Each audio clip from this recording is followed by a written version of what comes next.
إن شاء الله. أعوذ بالله من الشيطان الرجيم. بسم الله الرحمن الرحيم. وما أفاء الله على رسوله منهم فما أوجفتم عليه من خيل ولا ركاب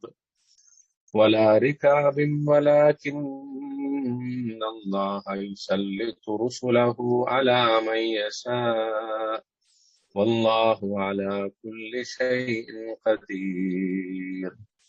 ما أفاء الله على رسوله من أهل القرى فلله وللرسول ولذي القربى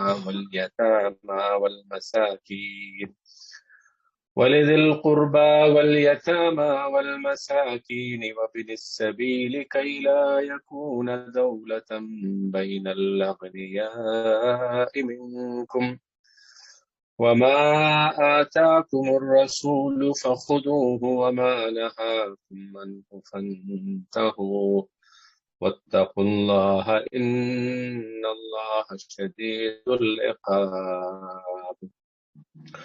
للفقراء المهاجرين الذين أخرجوا من ديارهم وأموالهم يبتغون فضلا من الله ورضوانا وينصرون الله ورسوله أولئك هم الصادقون.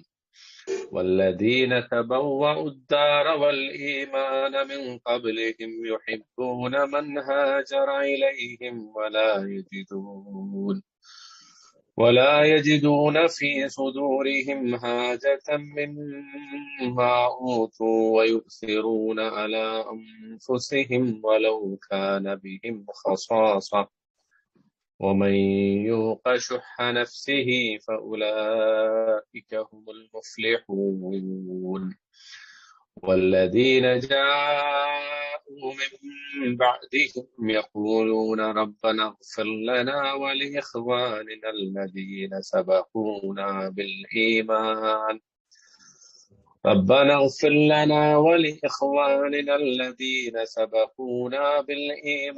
ولا تجعل في قلوبنا غلا للذين آمنوا ربنا إنك رؤوف رحيم. صدق الله العلي العظيم. ഇത് 5 ശരിക്കും 6, 7, 8, 9, 10, 6 ആയത്ത് ഉണ്ടെങ്കിൽ കൂടി പക്ഷെ വലിയ ആയത്തുകളാണ് അല്ലെ. കാണാതെ പഠിക്കാനും ചിലപ്പോ അർത്ഥം മനസ്സിലാക്കാനൊക്കെ ഒരു ഇത്തിരി പ്രയാസം അനുഭവപ്പെട്ടേക്കും. പക്ഷെ ശ്രദ്ധിച്ചിരിക്കാൻ നമ്മൾ ഇത് റെക്കോർഡ് ചെയ്യുന്നുണ്ടല്ലോ, അപ്പോ അത് കേട്ട് നിങ്ങൾ ഇപ്പൊ ഈ ക്ലാസ്സിന്റെ പുറമെ അത് രണ്ടാമത് ആവർത്തിച്ചൊക്കെ കേട്ട് അത് മനസ്സിലാക്കുക കേട്ടോ, ഇൻഷാ അല്ലാഹ്.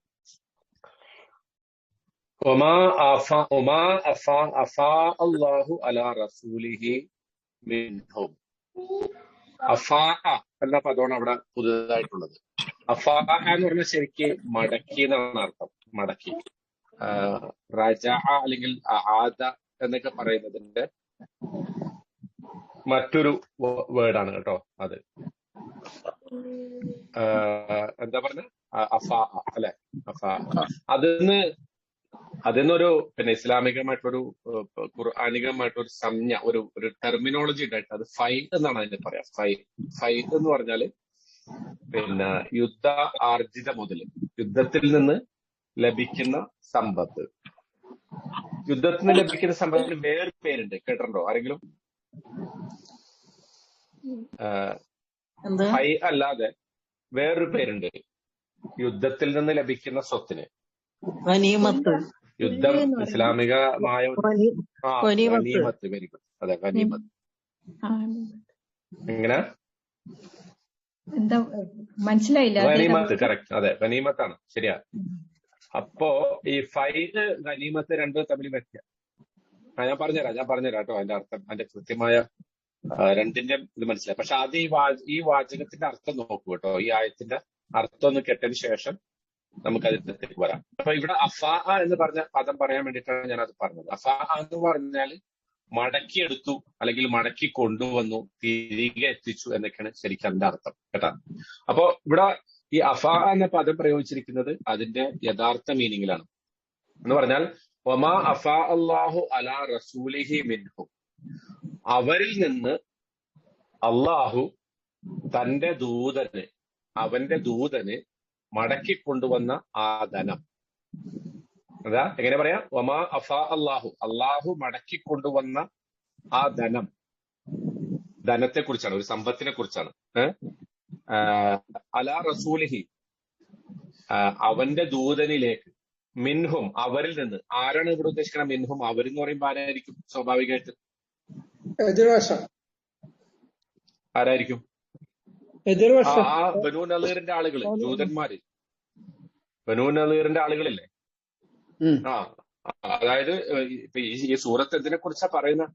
ഈ സൂറത്ത് നമ്മൾ പഠിച്ചു അല്ലേ? അത് സൂറത്ത് തുടക്കത്തിൽ നമ്മൾ പറഞ്ഞില്ലേ, ബനൂ നളീറിന്റെ ആ ഗോത്രത്തുമായിട്ട് നമ്മൾ അള്ളാഹുവും റസൂലും പ്രഖ്യാപിച്ച ഒരു യുദ്ധത്തിന്റെ ഫലമായിട്ടാണ് ഇപ്പൊ ഇത് പറയുന്നത്. അപ്പൊ അവരിൽ നിന്നും അള്ളാഹു തന്റെ ദൂതനിലേക്ക് തിരികെ കൊണ്ടുവന്ന ആ ധനം, അത് എന്നിട്ട് പറയുന്നത് ഫമാ ഔജഫ്തും അലൈഹി മിൻ ഖൈലിൻ, നിങ്ങൾ അത് നേടിയതല്ല.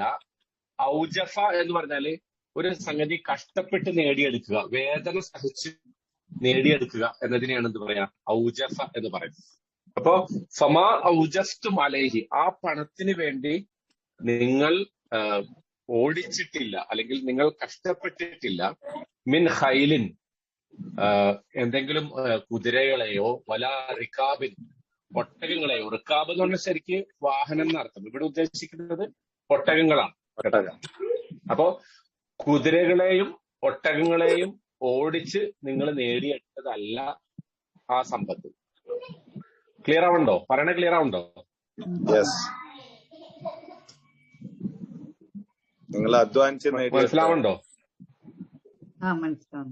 നിങ്ങൾ അധ്വാനിച്ച് ഒട്ടകങ്ങളെയും കുതിരകളെയും ഓടിച്ച് നിങ്ങൾ നേടിയെടുത്തതല്ല. കാരണം എന്താ അത് പറയാൻ കാരണം എന്താ? ശരിക്ക് ബനൂ നളീറില് യുദ്ധം നടന്നിട്ടുണ്ടോ? ഇല്ല. എന്താ സംഭവിച്ചത്? അവര് പേടിയിട്ട് കൊടുത്തു, അവര് ഓടിപ്പോയി അല്ലെ? യുദ്ധം, അവര് വാളെടുത്ത് പിന്നെ അമ്പും വില്ലും എടുത്ത് കുന്തമെടുത്ത് യുദ്ധമൊന്നും ചെയ്തിട്ടില്ല. അവര് പേടിച്ച് ഓടിപ്പോവുകയാണ് ചെയ്തത്. അതിനെക്കുറിച്ചാണ് അള്ളാഹു പറയുന്നത്.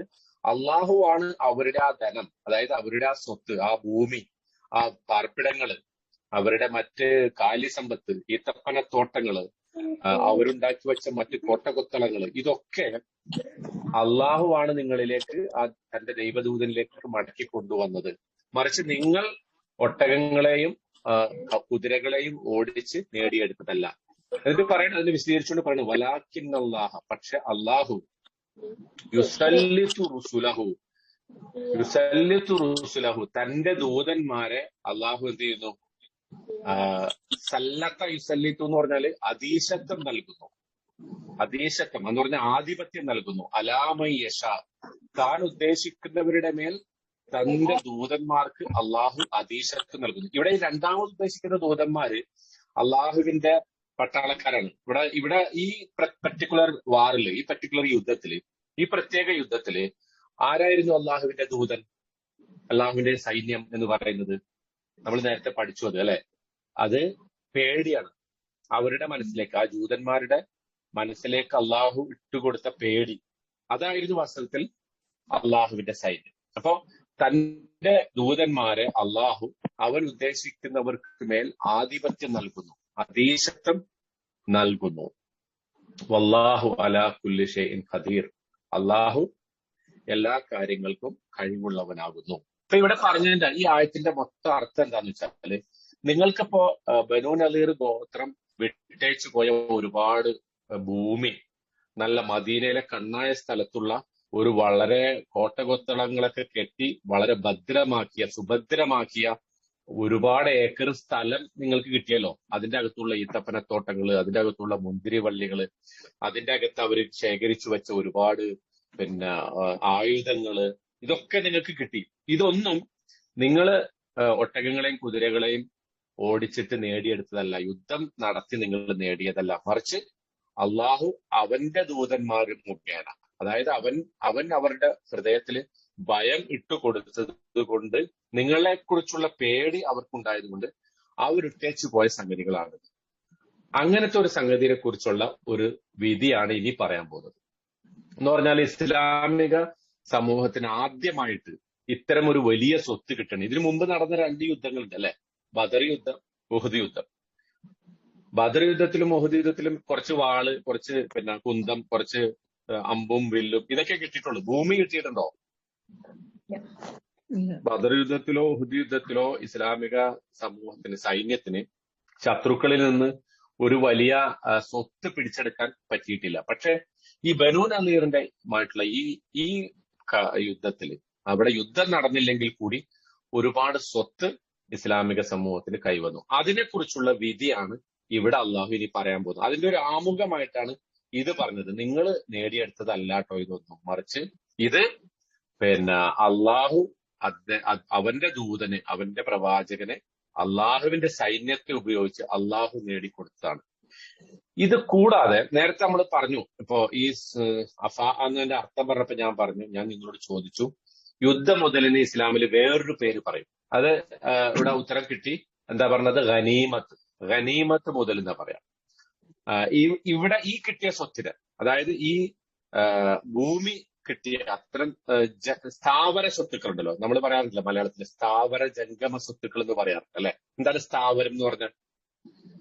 സ്ഥിരമായിട്ട് നിൽക്കുന്ന സ്വത്ത്, അതായത് കെട്ടിടങ്ങള്, ഭൂമി, അതുപോലത്തെ ഒരു വലിയ വയല്, കൃഷി, ഈത്തപ്പനത്തോട്ടം, മുന്തിരിത്തോട്ടം, അങ്ങനെയുള്ള അത് സ്ഥാവര സ്വത്താണ്. ജംഗമ സ്വത്ത് എന്ന് പറഞ്ഞാൽ നമുക്ക് കൊണ്ടുനടക്കാൻ പറ്റിയ സ്വത്ത്. ഇപ്പൊ വാള്, കുതിര, ഒട്ടകം, ഈ തടവുകാരെ പിടിക്കുമ്പോ ആ തടവുകാർ, ഇതൊക്കെ ജംഗമ സ്വത്തുക്കളാണ് അല്ലെ? മൊബൈലാണ്. അത് നമുക്ക് ഒരു സ്ഥലത്ത് മറ്റൊരു സ്ഥലത്തേക്ക് കൊണ്ടുപോകാൻ പറ്റും. മറ്റേതോ സ്ഥാവര സ്വത്തുക്കളോ കൊണ്ടുപോകാൻ പറ്റൂല. അപ്പൊ ഇതിന്റെ രണ്ടിന്റെയും വിധി വേറെ വേറെയാണ് ഇസ്ലാമിക യുദ്ധ നിയമം അനുസരിച്ച്. അതിനെക്കുറിച്ച് സൂറത്തുൽ അൻഫാലിൽ അള്ളാഹു പറഞ്ഞിട്ടുണ്ട്. അംഫാൽ എന്ന് പറഞ്ഞാൽ തന്നെ യുദ്ധശേഷിപ്പുകൾ എന്നാണ് അതിന്റെ അർത്ഥം. സൂറത്തുൽ അംഫാൽ കേട്ടിട്ടില്ലേ? കേട്ടല്ലേ? ആ സൂറത്ത് തുടങ്ങണ എങ്ങനെയാ? യസ്അലൂനക അനിൽ അംഫാൽ. അവര് യുദ്ധമുതലുകളെ കുറിച്ച് താങ്കളോട് ചോദിക്കുന്നു. ഖുലിൽ അംഫാലു ലില്ലാഹി വലിർ റസൂൽ. അവിടെ അള്ളാഹു പറയുന്നുണ്ട്, ആ അംഫാല്, ആ യുദ്ധമുതലുകൾ അള്ളാഹുവിനും അവന്റെ റസൂലിനുള്ളതാണ്. കാരണം എന്താ അറിയോ? പണ്ട് കാലത്ത് ഇസ്ലാമിക നിയമങ്ങളൊക്കെ വരുന്നതിന് മുമ്പ്, ജാഹിലിയ കാലത്ത് യുദ്ധം ഉണ്ടായി കഴിഞ്ഞാല് ആ യുദ്ധത്തിൽ ആരാണോ ജയിക്കുന്നത്, ആ ജയിക്കുന്ന സൈന്യം അവിടെ ഉള്ള എല്ലാ മുതലും കൈയടക്കും. അങ്ങനെ കൈയടക്കുമ്പോ ഓരോ പട്ടാളക്കാരനും അവൻ എന്ത് കിട്ടി അത് അവന് സൂക്ഷിക്കാം. അങ്ങനെയായിരുന്നു നിയമം. അപ്പൊ ഒരു പട്ടാളക്കാരൻ ചിലപ്പോ കുറെ അധികം ഒട്ടകങ്ങളെയും കുതിരകളെയൊക്കെ അയാൾക്ക് തടുത്തു കൂട്ടാൻ പറ്റിയാൽ അയാൾക്ക് അത് കിട്ടും. വേറൊരു പട്ടാളക്കാരൻ കുറെ വാളും കുറെ അമ്പും വില്ലും പരിചയം അതൊക്കെ അയാൾക്ക് ശേഖരിക്കാൻ പറ്റിയാൽ, അന്നത്തെ കാലത്ത് അതൊക്കെ വലിയ സ്വത്താണ്. ഒരു പടയങ്കി കിട്ടുക എന്ന് പറഞ്ഞാൽ ഇന്നിപ്പോ ഒരു ലാൻഡ് ക്രൂസർ കിട്ടുന്ന പോലെയൊക്കെയാണ്. മനസ്സിലാവുണ്ടോ? അത്രക്ക് വലിയ ഒരു സ്വത്താണത്. അന്ന് ഏതൊരു പട്ടാളക്കാരനാണോ ആ യുദ്ധം മുതൽ പോയിട്ട് അവിടുത്തെ യുദ്ധക്കളത്തിൽ നിന്ന് ശേഖരിക്കുന്നത്, അദ്ദേഹത്തിനുള്ളതാണത്. അപ്പൊ എന്താ സംഭവിക്കുക? സ്വാഭാവികമായിട്ട് നമ്മളിപ്പോ വീട്ടില് വാപ്പ അല്ലെങ്കിൽ ഉമ്മ കുറച്ച് മിഠായി ആയിട്ട് വന്നിട്ട് ആ മിഠായി ഒരു സ്ഥലത്ത് വച്ചിട്ട് കുട്ടികളോട് പറയുന്നത് നിങ്ങൾ എടുത്തോളാൻ പറഞ്ഞോളൂ. ആർക്കാണ് കൂടുതൽ കിട്ടുക?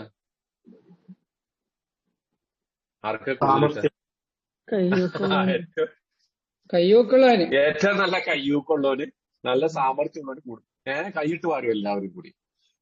അതില് ഒരാളുണ്ടാവും, ചിലപ്പോ രണ്ടാളുണ്ടാവും ഒന്നും കിട്ടാതെ നിൽക്കുന്നത്. കാരണം എന്താ? അവര് ഇങ്ങനെ തലയൊക്കെ ചൊറിഞ്ഞ് വരുമ്പോഴേക്കും ബാക്കിയുള്ള സാമർത്ഥ്യമുള്ളവന്മാര് ഒക്കെ നേടിക്കൊണ്ട് കിട്ടും. ഒരു കുറച്ച് ടോയ്സ് ആയിട്ട് നമ്മള് വീട്ടിലേക്ക് വന്നാല് ടോയ്സ് ആരാ നേടിയെടുക്കുക? ഏറ്റവും കൂടുതൽ ആദ്യം നേടിയെടുക്കുക നല്ല സാമർത്ഥ്യമുള്ളവരാണ്. ഇതുപോലെ ആയിരുന്നു ശരിക്ക് അന്നത്തെ കാലത്ത് ഒരു യുദ്ധം നടന്നാല്. യുദ്ധം കഴിഞ്ഞ് ജയിച്ചു കഴിഞ്ഞാല് ഏറ്റവും അടുത്ത ആരാണോ, ഒരു സ്വത്തിന്റെ അടുത്ത് ഏറ്റവും അടുത്ത ആരാണോ നിൽക്കുന്നത്, അവനതങ്ങോട്ട് എല്ലാം എടുക്കും. ഒരാൾ പോയിട്ട് അപ്പുറത്ത് കാവലൊക്കെ ഉണ്ടാവും, ഒരു കിണറിന്റെ അടുത്ത് അല്ലെങ്കിൽ ഒരു മലയുടെ മുകളിൽ കാവലൊക്കെ ഉണ്ടാവും. അവനൊന്നും കിട്ടൂല. കാരണം എന്താ? അവൻ ദൂരെയാണ്, യുദ്ധരംഗത്ത് നിന്ന് ദൂരെയാണ്. ഇതൊരു വലിയ അനീതിയാണ്. കാരണം വാസ്തവത്തിൽ എല്ലാവരും കൂടെ ചേർന്നിട്ടാണ് ഒരു യുദ്ധം ജയിക്കുന്നത്, അല്ലെ? ഇസ്ലാമിൽ അങ്ങനെ യുദ്ധം, സ്വത്തിന് വേണ്ടി യുദ്ധം ചെയ്യുന്ന പരിപാടി ഇല്ല. വളരെ അത്യാവശ്യ ഘട്ടത്തില്, നിർണായക ഘട്ടത്തിലെ യുദ്ധം ചെയ്യുള്ളൂ. പക്ഷെ യുദ്ധം ചെയ്ത് കഴിയുമ്പോൾ കിട്ടുന്ന മുതലുകളുടെ കാര്യത്തിൽ ഈ ഒരു അനീതി ഉണ്ടാകാൻ പാടില്ല എന്നതിന്റെ അടിസ്ഥാനത്തിൽ അള്ളാഹു സുബ്ഹാനഹു തആല ബദർ യുദ്ധം കഴിഞ്ഞ ഉടനെ തന്നെ അതിനെ വിശകലനം ചെയ്യുന്ന ആ സൂറത്ത് ആരംഭിച്ചത് തന്നെ, സൂറത്തുൽ അൻഫാൽ അതാണ്. ബദർ യുദ്ധത്തെ അവലോകനം ചെയ്യുന്ന സൂറത്താണിത്, സൂറത്ത് അംഫാല്. അതിന്റെ തുടക്കം തന്നെ യസ്അലൂനക അനിൽ അംഫാൽ, അവര് യുദ്ധമുതലുകളെ കുറിച്ച് ചോദിക്കുന്നു എന്ന് പറഞ്ഞിട്ടാണ് തുടങ്ങി. അപ്പൊ അവിടെ വെച്ചിട്ട് ആദ്യം അള്ളാഹു ഒരു പൊതുവിധി പറഞ്ഞു, ഈ യുദ്ധമുതലുകളൊക്കെ അള്ളാന്റെതാണ്. അത് ഏതുപോലെ എന്ന് വെച്ചാല്, നമ്മൾ നേരത്തെ പറഞ്ഞ ഉദാഹരണം തന്നെ എടുക്കാം. ഇപ്പൊ കുട്ടികൾക്ക് മിഠായി ആയിട്ട് നമ്മൾ വന്നു, അല്ലെങ്കിൽ ടോയ്സ് ആയിട്ട് വന്നു, എന്നിട്ട് അത് അവിടെ വെച്ചപ്പോ എല്ലാവരും തല്ലുകൂടി, എനിക്ക് അത് വേണം, എനിക്കിത് വേണം. അപ്പൊ വാപ്പ പ്രഖ്യാപിക്കുന്നത് എന്ത്? ആർക്കുമില്ല, അല്ലെ? ആർക്കുമില്ല എന്ന് പറഞ്ഞിട്ട് വാപ്പ അത് എടുത്തുകൊണ്ട് പോകും, അല്ലെ? വാസ്തവത്തിൽ പിന്നെ എന്ത് ചെയ്യും വാപ്പ? കുറച്ച് കഴിയുമ്പോ എന്ത് ചെയ്യും? അതെടുത്തിട്ട് എല്ലാവർക്കും വീതിച്ചു കൊടുക്കും, അല്ലെ? ഫസ്റ്റില് ആദ്യം തർക്കം ഒഴിവാക്കാൻ വേണ്ടി പറയും, എന്നാ ആർക്കും ഇല്ല എന്ന് പറയും, അല്ലെ? നമ്മളൊക്കെ ചെറുപ്പത്തിലെ അങ്ങനെ അനുഭവിച്ചിട്ടില്ലേ വീട്ടില്, വളരെ ചെറുപ്പത്തില്? അപ്പൊ ഇതുപോലെയാണ് ആ സൂറത്തിൽ അംഫാലിൽ അള്ളാഹു ആദ്യം യുദ്ധമുതലുകൾ. ഇപ്പൊ ഇതൊന്നുമില്ല. ഇപ്പൊ ഇതൊന്നുമില്ല. ഇപ്പൊ എല്ലാവർക്കും ഒരുപോലെയാണ്, അല്ലെ? ഇഷ്ടം പോലെയാണ്. ഇഷ്ടം പോലെ ഇപ്പൊ ഓരോരുത്തര് ഓൺലൈനിൽ ഓർഡർ ചെയ്യാണ്, അല്ലെ? തീർച്ചയായും. ഓൺലൈനില് അവരവരുടെ ഫോൺ ഉപയോഗിച്ച്, മക്കൾ തന്നെ അവരവരുടെ ഫോൺ ഉപയോഗിച്ചിട്ട് 5ഉം 8ഉം വയസ്സായ മക്കൾ തന്നെ ഓർഡർ ചെയ്യണം. പിന്നെ അവർക്ക് പിന്നെ ഇങ്ങനത്തെ തല്ലുപിടിക്കേണ്ട ആവശ്യമൊന്നും വരുന്നില്ല, അല്ലെ? ഓക്കെ. അപ്പൊ പറഞ്ഞു വന്നത്, അള്ളാഹു ആദ്യമേ തന്നെ പറഞ്ഞു സൂറത്തുൽ അംഫാലിൽ, ഇത് അള്ളാഹിന്റെ റസൂലിന്റെ ആണ്. നിങ്ങൾക്ക് കിട്ടുന്ന, യുദ്ധത്തിൽ കിട്ടുന്ന മുതലിന്റെ യഥാർത്ഥ ഉടമസ്ഥാവകാശം അള്ളാഹുവിന്റെ.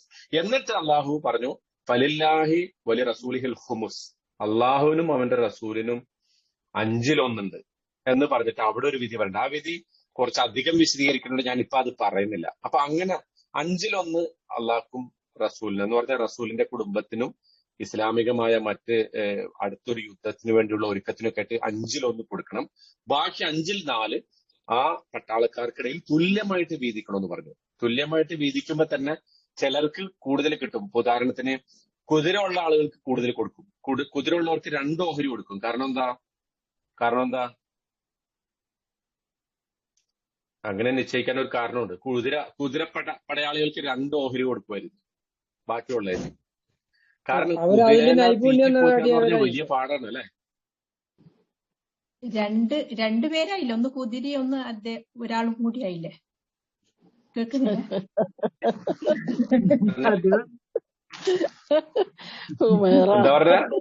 എന്താ കടങ്കാതെയാ? എന്താ പറഞ്ഞ? ഞാൻ കേട്ടില്ല ആ തമാശ. ഒരു കുതിര ഒരാളുണ്ട്, കുതിരയുണ്ട് ഒരാളുണ്ട്.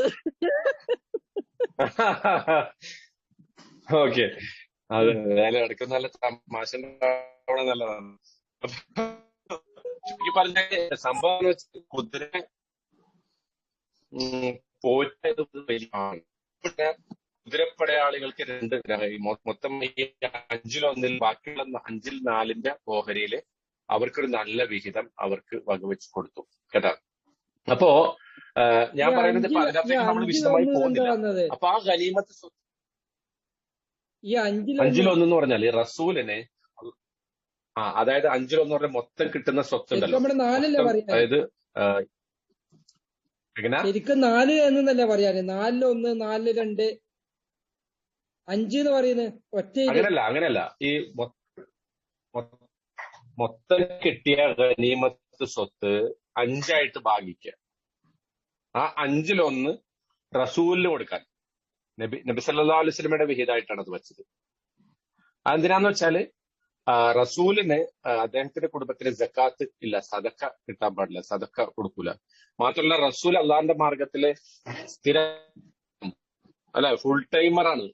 അള്ളാഹിന്റെ റസൂല് ഇസ്ലാമിക മാർഗത്തിൽ ഫുൾ ടൈം പ്രവർത്തിച്ചുകൊണ്ടിരിക്കുകയാണല്ലോ. അപ്പൊ അദ്ദേഹത്തിന് ഏതെങ്കിലും തരത്തിലുള്ള ഒരു വരുമാനം വേണം. മറ്റു കച്ചവടമോ അതല്ലെങ്കിൽ അതൊന്നും നബി ആയതിനു ശേഷം റസൂല് ചെയ്തിട്ടില്ല. അതുകൊണ്ട് തന്നെ അള്ളാഹിന്റെ റസൂലിന്റെയും കുടുംബത്തിന്റെയും പിന്നെ മാത്രമല്ല റസൂലിന് മാത്രമല്ല അത്, പിന്നെ അടുത്തൊരു ജിഹാദിന്, അടുത്തൊരു യുദ്ധത്തിന് വേണ്ടിയൊക്കെ പുറപ്പെടുമ്പോ വേണ്ട സ്വത്തും വേണ്ട വിഭവങ്ങളൊക്കെ ശേഖരിക്കാനും കൂടി ഇതേ പിന്നെ വകുപ്പാണ് വിധിച്ചിട്ടുള്ളത്. അതുകൊണ്ട് കൂടിയാണ് അത് അങ്ങനെ പറഞ്ഞത് കേട്ടോ. ഓക്കെ, എനിവേ ഞാൻ അതിനകത്ത് കൂടുതൽ പോയാല് ഇവിടുത്തെ പാഠം മുടങ്ങും. അതുകൊണ്ട് അത് ആ ഗനീമത്ത് സ്വത്തിനെ കുറിച്ച് പറഞ്ഞത് എന്താണത്?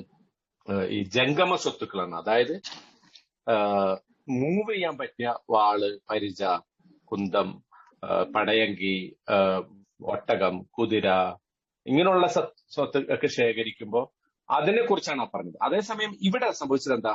ബനൂ നദീർ യുദ്ധത്തിൽ സംഭവിച്ചത് ഈ സ്ഥാവര സ്വത്തുക്കള്, ഭൂമി, കൃഷിത്തോട്ടം, നദികള്, വയലുകള്, കോട്ടകൊത്തളങ്ങള്, മുന്തിരിത്തോട്ടം, ഇതുപോലൊക്കെ ഒരുപാട് ഭൂമി അടക്കമുള്ള സ്വത്തുക്കൾ വന്നു. അതിനെക്കുറിച്ചുള്ള വിധിയാണ് ഇവിടെ അള്ളാഹു പറയാൻ പോകുന്നത് കേട്ടോ. അതാണ്. അപ്പൊ അത് ശരിക്കും ഈ യുദ്ധത്തിൽ പങ്കെടുത്ത പടയാളികൾക്ക്, പ്രത്യേകിച്ച് അവര് യുദ്ധം നടന്നിട്ടില്ലെങ്കിൽ പോലും, യുദ്ധം നടന്നാലും നടന്നിട്ടില്ലെങ്കിലും ഈ സ്ഥാവര സ്വത്തുക്കൾ കിട്ടൂല. അങ്ങനെ കിട്ടുകയില്ല എന്ന് വച്ചതുകൊണ്ട് വലിയൊരു നേട്ടം ഇസ്ലാമിക സമൂഹത്തിനുണ്ടായി. അതിനെക്കുറിച്ച് ഞാൻ അടുത്ത ആയത്തും കൂടെ പറഞ്ഞിട്ട് പറയാം കേട്ടോ. അല്ലെങ്കിൽ ഇത് മൊത്തം, ഈ ആയത്തുകൾ മൊത്തം പറഞ്ഞതിന് ശേഷം അത് പറയാം. അപ്പൊ ഇനി അടുത്ത ആയത്ത് നോക്കിയോ, 7-ാമത്തെ ആയത്ത്. മാ അഫാ അല്ലാഹു അലാ റസൂലിഹി മിൻ അഹ്ലിൽ ഖുറ. ഇങ്ങനെ അള്ളാഹു അവന്റെ ദൂതനിലേക്ക് മടക്കിയത്. ഒന്നും കൂടി അത് ആവർത്തിച്ച് പറയണം. ഇങ്ങനെ അള്ളാഹു അവന്റെ ദൂതനിലേക്ക്, അഹ്ലുൽ ഖുറ എന്ന് പറഞ്ഞാൽ ഗ്രാമവാസികൾ കൊണ്ട് ഇവിടെ ഉദ്ദേശിക്കുന്നത് ആരാ? ഈ ബനൂ നളീർ ഗോത്രത്തിൽപ്പെട്ട ആളുകളാണ്. ഖറിയത്തിന്റെ ജമാണ് എന്ത്? ഖുറ. ഖറിയത്തിന്റെ ജമാണ് ഖുറ. അഹ്ലുൽ ഖുറ എന്ന് പറഞ്ഞാൽ ഗ്രാമവാസികൾ എന്ന് പറഞ്ഞത് കൊണ്ട് ഇവിടെ ഉദ്ദേശിക്കുന്നത് ആരാ? ഈ ബനൂ നളീറിലെ ദൂതന്മാര്. അവരിൽ നിന്ന് അള്ളാഹു അവന്റെ ദൂതനിലേക്ക് മടക്കിയ ഈ സ്വത്ത്, അത് ആർക്കുള്ളതാണ്? ഫലില്ല. ഒന്നാമതായിട്ട് അള്ളാഹുവിനുള്ളതാണ്. വലിയ റസൂൽ. രണ്ടാമതായിട്ട് റസൂലിനുള്ളതാണ്. വലിയ ദിൽ ഖുർബ എന്ന് പറഞ്ഞാൽ അടുത്ത ബന്ധുക്കൾക്കുള്ളതാണ്. അടുത്ത ബന്ധുക്കൾ എന്ന് പറഞ്ഞാൽ അള്ളാന്റെ റസൂലിന്റെ അടുത്ത ബന്ധുക്കൾ. വൽ യതാമ, അതുപോലെ അനാഥകൾക്കുള്ളതാണ്. വൽ മസാക്കീൻ എന്ന് പറഞ്ഞാല് അഗതികള്, പാവപ്പെട്ടവര്, മിസ്കീന്റെ ജമാണ് മസാക്കീൻ. യത്തീമിന്റെ ജമാണെന്ത്? യതാമ. വബനി സബീൽ, വഴിയാത്രക്കാർക്കുള്ളതാണ്. വഴിയാത്രക്കാര്, അതായത് ആ സ്വത്തിനെ പൊതുവാക്കി മാറ്റി, പൊതു സ്വത്താക്കിയിട്ട് മാറ്റി. ഈ ഫൈ എന്ന് വിളിക്കുന്ന ഈ സ്ഥാവര സ്വത്തുക്കൾ കിട്ടുന്ന ഭൂമി, നദി, തോട്ടം, അതുപോലെ കോട്ടകൊത്തളങ്ങള്, കൃഷി, ഇതൊക്കെ, ഇത്തരം സംഗതികളൊക്കെ ആർക്കുള്ളതാണ്? അള്ളാഹുവിന്, അവന്റെ റസൂലിന്. അള്ളാഹുവിനോട് ഉദ്ദേശിക്കുന്നത് എന്താ? അള്ളാഹ് ഈ സ്വത്തൊക്കെ കൊടുക്കണമെന്നാണ് പറഞ്ഞതിന്റെ അർത്ഥം? അല്ല, അള്ളാഹുവിന്റെ മാർഗത്തിൽ. അതായത് അടുത്ത ഒരു ഇസ്ലാമിക സ്റ്റേറ്റ് ഉണ്ടെങ്കിൽ അടുത്തൊരു യുദ്ധം, അല്ലെങ്കിൽ അടുത്തൊരു സ്റ്റേറ്റിന്റെ കാര്യങ്ങള്, അല്ലെ, ഭരണകൂടത്തിന്റെ കാര്യങ്ങള്, അള്ളാഹുവിന്റെ ദീനിനെ പ്രചരിപ്പിക്കുന്ന സംഗതികള്, മദ്രസകൾ സ്ഥാപിക്കുക, പള്ളി സ്ഥാപിക്കുക, ഇങ്ങനെയുള്ളതൊക്കെയാണ് അള്ളാഹുവിന് എന്ന് പറഞ്ഞതുകൊണ്ട്. റസൂലിന് എന്ന് പറഞ്ഞുകൊണ്ട് ഞാൻ പറഞ്ഞു, റസൂലിന് വേറെ ഒരു വരുമാനം അള്ളാഹു നിശ്ചയിച്ചിട്ടില്ല. ഈ ഇത്തരം യുദ്ധത്തിൽ നിന്നോ മറ്റൊക്കെ കിട്ടുന്ന ആ സ്വത്ത് മാത്രമാണ് ഏതെങ്കിലും അർത്ഥത്തില് അത് അള്ളാഹുവിന്റെ റസൂലിനായിട്ട് നിശ്ചയിച്ചിട്ടുള്ളത്. പിന്നെ അടുത്ത ബന്ധുക്കൾ, റസൂലിന്റെ കുടുംബം അതുപോലെ തന്നെയാണ്, അവർക്കും അത് ലഭിക്കണം. പിന്നെ സമൂഹത്തിലെ അനാഥര്, അഗതികള്, വഴിയാത്രക്കാര്. എന്നിട്ട് അള്ളാഹു ഒരു പൊതു തത്വം പറയുന്നു, കൈലാ യകൂന ദൂലത്തുൻ ബൈനൽ അഗ്നിയാഹി മിൻകും. കൈലാ യകൂന, ഈ സ്വത്ത് ആകാതിരിക്കാൻ വേണ്ടി, മൊത്തത്തിൽ പറയുന്നത് സ്വത്ത് ആകരുത്, സമ്പത്ത് ആകരുത്. ദൂലത്തൻ എന്ന് പറഞ്ഞാൽ ഇങ്ങനെ കറങ്ങുന്ന സംഗതി ആകാൻ പാടില്ല. നിങ്ങളുടെ സ്വത്ത് അത് സമ്പന്നരിൽ മാത്രം, ബൈനൽ അഗ്നിയാഹി മിൻകും, നിങ്ങളിൽപ്പെട്ട സമ്പന്നന്മാരിൽ മാത്രം കറങ്ങുന്ന ഒരു സംഭവമായിട്ട് എന്ത് മാറാൻ പാടില്ല? ഈ സമ്പത്ത് മാറാൻ പാടില്ല. വമാ അതാകുമുർ റസൂലു, റസൂല് നിങ്ങൾക്ക് എന്തെങ്കിലും നൽകിയിട്ടുണ്ടെങ്കിൽ, ആത്താ യുക്തി എന്ന് പറഞ്ഞാൽ നൽകുക. വമാ അതാകുമുർ റസൂലു, റസൂല് നിങ്ങൾക്ക് എന്തെങ്കിലും നൽകിയിട്ടുണ്ടെങ്കിൽ ഫഖുദൂഹു, അത് നിങ്ങൾ എടുക്കുക, അദ്ദേഹത്തിൽ നിന്ന് അത് നിങ്ങൾ സ്വീകരിക്കുക. വമാ നഹാകും അൻഹു, അദ്ദേഹം നിങ്ങൾക്ക് എന്തെങ്കിലും വിലക്കിയിട്ടുണ്ടെങ്കിൽ ഫന്തഹു, നിങ്ങൾ അതിൽ നിന്ന് മാറി നിൽക്കുക. അതും ഒരു പൊതു തത്വമാണ്, അതിനെക്കുറിച്ച് ഞാൻ പറയാട്ടോ. ഓക്കെ, വത്തഖുല്ലാ, നിങ്ങൾ അള്ളാഹുവിനെ സൂക്ഷിക്കുക. ഇന്നല്ലാഹ ശദീദുൽ ഇഖാബ്, തീർച്ചയായും അള്ളാഹു അതികഠിനമായി ശിക്ഷിക്കുന്നവരാണ്. ഇപ്പൊ ഇവിടെ പറഞ്ഞെന്താ, ഫൈ എന്ന് പറയുന്ന ഈ സ്ഥാവര സ്വത്തുക്കള്, ഭൂമി പോലുള്ള, തോട്ടങ്ങൾ പോലുള്ള, കൃഷിസ്ഥലം പോലുള്ള ഇത്തരം സംഗതികളൊക്കെ പൊതുവായിട്ടാണ് വീതിക്കേണ്ടത്. അള്ളാഹുവിന്, റസൂലിന്, അഗതികൾക്ക്, അനാഥർക്ക്, അടുത്ത ബന്ധുക്കൾക്ക്, വഴിയാത്രക്കാർക്ക് ഒക്കെ വീതിക്കണം.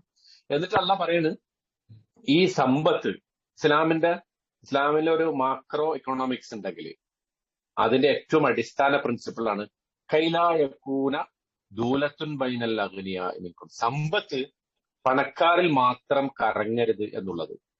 ഇന്ത്യൻ സമ്പത്ത് പോലെ. അതായത് നമ്മുടെ ഇപ്പോഴത്തെ കാലഘട്ടത്തില് എന്തുകൊണ്ടാണ് ലോകത്ത് ഇത്രയധികം പണക്കാരും പാവപ്പെട്ടവരും തമ്മിലുള്ള ഗ്യാപ്പ് വല്ലാതെ വർദ്ധിക്കുന്നുണ്ട്, അല്ലെ? ഒരു പണക്കാരെപ്പോഴും ആയിക്കൊണ്ടേ പോവുകയും പാവപ്പെട്ടവര് വളരെ പാവപ്പെട്ടവരായി തന്നെ അവശേഷിക്കുകയും ചെയ്യുന്ന അവസ്ഥ. The rich getting richer and the poor getting poorer എന്ന് പറയാറുണ്ട്. ഈ പണക്കാരും പാവപ്പെട്ടവരും തമ്മിലുള്ള വിടവ് വർദ്ധിച്ചുകൊണ്ടേയിരിക്കുന്നു. അതിന് കാരണം നമ്മുടെ ആധുനിക സാമ്പത്തിക വ്യവസ്ഥയിലുള്ള പ്രശ്നങ്ങളാണ്. പലിശയാണ്. പലിശ എന്ന് പറയുമ്പോൾ സ്വാഭാവികമായിട്ട് പലിശ എങ്ങനെയാ വർക്ക് ചെയ്യുക? ഏറ്റവും പാവപ്പെട്ടവരിൽ നിന്ന് പണം പിടിച്ചെടുത്ത് അവർക്കാണല്ലോ കട ആവശ്യമായിട്ട് വരിക, അല്ലെ? ഏറ്റവും പാവപ്പെട്ടവർക്കാണ് കട ആവശ്യമായിട്ട് വരിക. ആ കടത്തിനാണ് എന്താ ഉള്ളത്? പലിശ ഉള്ളത്. പണക്കാരൻ കടം എടുത്താലോ? പണക്കാരൻ കടം എടുത്താൽ ഇപ്പൊ ഈ അടുത്ത് അദാനിയുടെ പ്രശ്നം വന്നപ്പോ അദാനിയെ കുറിച്ചൊരു ട്രോള് വന്ന നിങ്ങൾ ശ്രദ്ധിച്ചിട്ടുണ്ടാവും, അല്ലെ? എന്താ വന്നത്? സ്റ്റേറ്റ് ബാങ്ക് ഓഫ് ഇന്ത്യയിൽ പോയിട്ട് അദാനി ഇരുന്നിട്ട് പറയണ്, എനിക്കൊരു ലോണ് വേണം. എന്തിനാ? എനിക്കൊരു ലോണ് വേണം ഈ ബാങ്ക് വാങ്ങിക്കാനായിട്ട്. അത് SBI വാങ്ങിക്കാനായിട്ട് ഒരു ലോണ് എനിക്ക് വേണം എന്നാ പറയണം. ആ ബാങ്ക് വാങ്ങിക്കാൻ ആ ബാങ്കിൽ നിന്ന് തന്നെ ലോൺ എടുത്ത് ആ ബാങ്ക് വാങ്ങിക്കുന്ന ഒരു അവസ്ഥയെ കുറിച്ചാണ് ആ ട്രോളിൽ പറയുന്നത്. അത് ട്രോളാണെങ്കിലും വാസ്തവത്തിൽ അതാണ് നടക്കുന്നത്. അതാണ് വാസ്തവമാണത്. അവർക്ക് എത്ര പൈസ കിട്ടിയാലും എത്ര ലോൺ കിട്ടിയാലും അവർക്ക് തിരിച്ചടക്കണ്ട. അവര് തിരിച്ചടക്കൂല. അവസാനം എഴുതി തള്ളാൻ ഗവൺമെന്റ് ഉണ്ടാവും, അതിൽ ഇളവ് കൊടുക്കാൻ ഗവൺമെന്റ് ഉണ്ടാവും, അതിന് പലതരത്തിലുള്ള ന്യായങ്ങൾ ഉണ്ടാവും. പക്ഷെ കൃത്യമായി പലിശ വാങ്ങിക്കുന്നത് ആരുടെ അടുത്തുനിന്നാ? 2 ലക്ഷം രൂപ അമ്മേനെ ചികിത്സിക്കാൻ വേണ്ടി, ഉമ്മാനെ ചികിത്സിക്കാൻ വേണ്ടി ലോൺ എടുത്തവന്റെ അടുത്ത് ആ 2 ലക്ഷം രൂപയ്ക്ക് കൃത്യമായ പലിശ ഇവർ വാങ്ങിച്ചിരിക്കും. അല്ലെങ്കിൽ ഒരു വീട് ഉണ്ടാക്കാൻ വേണ്ടി 10 ലക്ഷം ലോൺ എടുത്തവന്റെ അടുത്ത് വളരെ കൃത്യമായിട്ട് ആ ലോൺ. അപ്പൊ പലിശ സംഭവിക്കുന്നത് പാവപ്പെട്ടവരിൽ നിന്ന് പണക്കാരനിലേക്ക് ഒഴുകുകയാണ് പൈസ.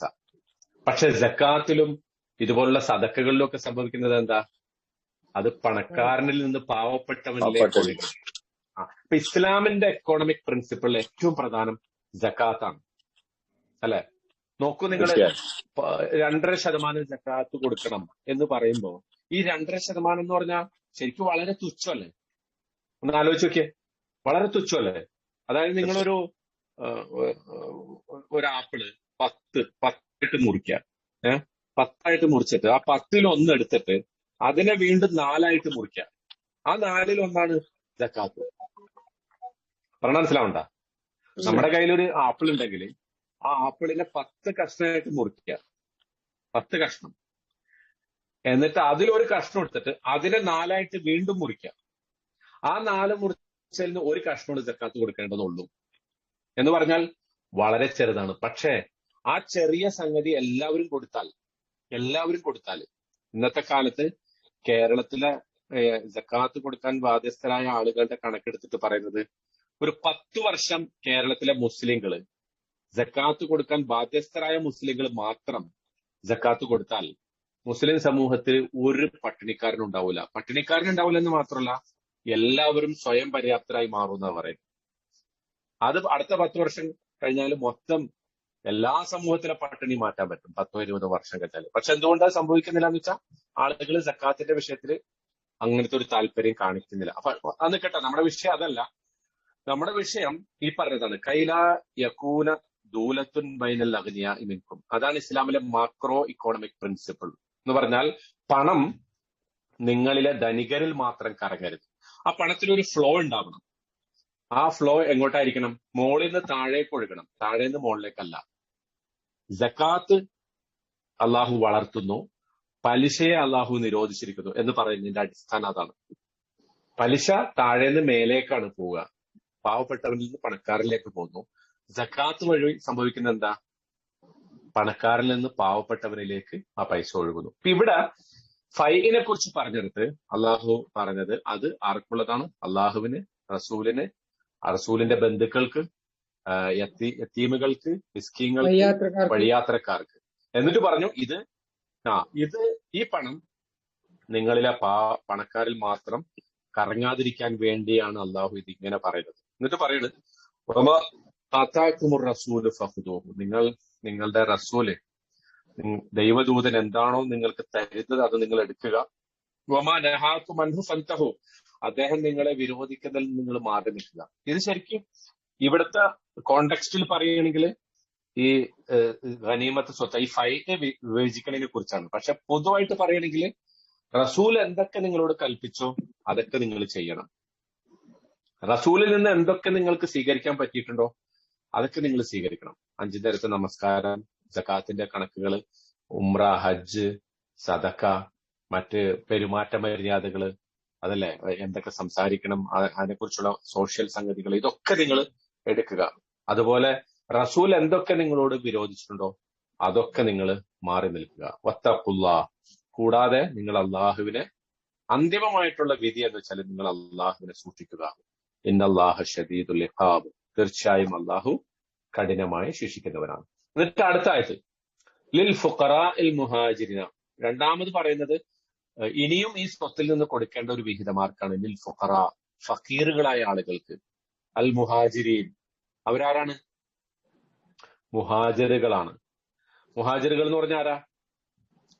മുഹാജിറുകൾ മക്കയിൽ നിന്ന് മദീനയിലേക്ക് ഹിജറ വന്ന ആളുകളെ കുറിച്ചാണ് പറയുന്നത്. ലിൽ ഫുഖറാഇൽ മുഹാജിരീൻ, മുഹാജിറുകളായ ദരിദ്രന്മാർക്ക് കൊടുക്കുക. അല്ലദീന, അവർ ഉഖ്രിജൂ മിൻ ദിയാരിഹിം, അവരുടെ ഭവനങ്ങളിൽ നിന്ന് അവർ അടിച്ചു പുറത്താക്കപ്പെട്ടിരിക്കുന്നു. വ അംവാലിഹിം, അവരുടെ പണത്തിൽ നിന്നും, സമ്പത്ത് അല്ലെ, എല്ലാ സ്വത്തും ഉപേക്ഷിച്ചിട്ടാണ് അവർ വന്നിരിക്കുന്നത്. റോമക്കാരനായിട്ടുള്ള സുഹൈബിനെ ഖുറൈശികൾ തടുത്തു നിർത്തിയിട്ട് പറഞ്ഞെന്താ, നീ റോമേന്ന് വന്നിട്ട് ഇവിടെ വന്ന് കച്ചവടം ചെയ്ത് കുറെ പൈസ ഉണ്ടാക്കി, ഈ പൈസ ആയിട്ട് നീ എന്നെ മദീനയിലേക്ക് പോകാൻ ഞങ്ങൾ വിടൂല. അപ്പൊ സുഹൈബ് എന്താ തിരിച്ചു പറഞ്ഞത്? സുഹൈബ് റളിയല്ലാഹു അൻഹു അവരോട് പറഞ്ഞത്, നിങ്ങൾക്ക് വേണ്ടത് എന്റെ സ്വത്തല്ലേ, സ്വത്ത് മുഴുവൻ എടുത്തോളൂ എന്ന് പറഞ്ഞിട്ട് ആ സ്വത്ത് മുഴുവൻ ഇട്ടിട്ടാണ് പോയത്, അല്ലെ? അപ്പോ ഇങ്ങനെയായിരുന്നു ഓരോ മുഹാജിറും. അബൂബക്കർ സിദ്ദീഖ് റളിയല്ലാഹു അൻഹു വലിയ പണക്കാരനായിരുന്നു. ഒരുപാട് പേരെ 70ഓളം അടിമകളെ മോചിപ്പിച്ച ആളാണ്. ഒരു അടിമനെ മോചിപ്പിക്കാൻ ഇന്നത്തെ എത്ര വലിയ ഒരു മില്യൺ കണക്കിന് സ്വത്ത് വേണ്ടി വരും ഇന്നത്തെ കണക്കനുസരിച്ച്. അതൊക്കെ കൊടുത്ത ആളാണ്. പക്ഷെ മദീനയിലേക്ക് പോന്നപ്പോ അദ്ദേഹത്തിന് അങ്ങനത്തെ ഒരു സ്വത്തും കൊണ്ടുവരാൻ പറ്റിയില്ല. അതൊക്കെ അവിടെ ഇട്ടിട്ടാ പോകുന്നത്. അബ്ദുറഹ്മാൻ ബിൻ ഔഫ് റളിയല്ലാഹു അൻഹു വലിയ ധനികനായിരുന്നു, വലിയ കച്ചവടമുള്ള ആളായിരുന്നു. പക്ഷെ അതൊക്കെ ഇട്ടിട്ട് പോന്നു. ഉസ്മാൻ ബിൻ അഫ്ഫാൻ റളിയല്ലാഹു അൻഹു വലിയ പണക്കാരനായിരുന്നു. പക്ഷെ ആ പണമൊക്കെ അവിടെ വിട്ടിട്ടാണ് പോകുന്നത്. പക്ഷെ മദീനയിലെത്തിയപ്പോ അവരൊക്കെ പാവപ്പെട്ടവരായി. അവരിൽ ചിലര് ചെറിയ ചെറിയ കച്ചവടങ്ങളൊക്കെ ചെയ്ത് പിന്നെ വലിയ പണക്കാരനായി മാറി. തിരിച്ച് വീണ്ടും അബ്ദുറഹ്മാൻ ബിൻ ഔഫിനെ പോലെയുള്ള സഹാബികള് പിന്നീട് പണക്കാരായി മാറി. പക്ഷെ അവരെ തുടക്കത്തിൽ സപ്പോർട്ട് ചെയ്യേണ്ടതുണ്ടായിരുന്നു. അതുകൊണ്ട് അള്ളാഹു പറയുന്നു ഇവിടെ, മുഹാജിറുകളായ പാവപ്പെട്ടവർക്ക് നിങ്ങൾ എന്ത് ചെയ്യണം? ഈ സ്വത്തിൽ നിന്ന് കൊടുക്കണം എന്ന് അവരോട് പറയണം കേട്ടാ.